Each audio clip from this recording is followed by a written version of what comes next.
Hi, and Happy New Year. So this week of January 4th was our first week back in full formal sessions in the state legislature, and the first item that we took up was an act relative to the achievement gap. Over on the Senate side, it was called the Ed Reform Bill. This act does several very important things. It helps target that achievement gap and address it so that we can narrow that gap. It positions us to be in a very strong position to qualify for $250 million in federal Race to the Top funds. It lifts the charter cap in the lowest performing districts, which incidentally seem to be most of the urban districts. This is very important to Boston, to Springfield, to Worcester, to Lawrence, to Lowell, to Holyoke, and cities like that. And also, importantly, what it does is it protects the collective bargaining rights of our teachers and ensures that the brightest and best teachers will continue to be able to teach our students. It was a long debate. We began at noon, and I think it was sometime after midnight before the final votes were taken. There's an important piece for us on the Cape, especially for the regional school districts, that I and my colleagues who also represent regional districts were able to get in. And that is, it's a piece that links regional school transportation, the very expensive costs of running those buses to bring the students to the regional schools. It links their spending to Chapter 70 funding. Actually, more importantly, what it does is it says that when Chapter 70 funds are cut, regional school transportations can't be cut disproportionately.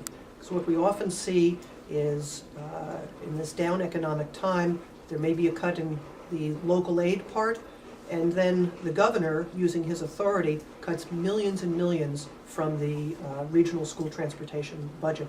We've put language in this bill, and it's in the bill on the Senate side as well, that would prohibit the slashing of funds for that expensive and important service to get our kids to school each and every day. Also this week, speaking of transportation, RTA, Regional Transportation Caucus, met. We reviewed some of our achievements from last year, including putting in place the ability to have forward funding, getting additional funds for the RTAs across the Commonwealth from Pittsfield all the way to Provincetown. And we set up our legislative agenda for the upcoming session, which includes, they're looking for some $62.4 million in funding this year in the FY11 budget, which we're going to take up in April, and a few other things. But of great importance, and I have to say delight to me, the decision was made to expand the leadership of the RTA caucus to include the position of a House Vice Chair and a Senate Vice Chair. And by a unanimous vote of my colleagues, I have been elected the House Vice Chair of the RTA caucus. I'm looking forward to working with Senator Ben Downing, who represents the Berkshires, who was elected the Senate Vice Chair, and of course Dan Bosley from North Adams, and Senator Stan Rosenberg from Amherst are the two co-chairs.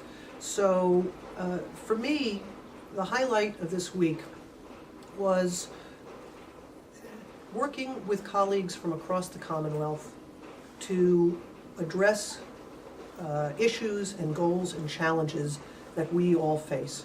In the RTA caucus, it's funding for our public transportation systems, and certainly during the debate on the Achievement Gap bill, working with people from the Berkshires, from southeastern Mass, from the Cape, Democrats and Republicans, to get this amendment put in to ensure that these regional school transportation funds can't be slashed. I think it bodes well for things that we're going to be working on into 2010, and I know it fits in with my style of working, and it's something that I really like, and I'm looking forward to working on other issues with my colleagues from across the state and across the aisle.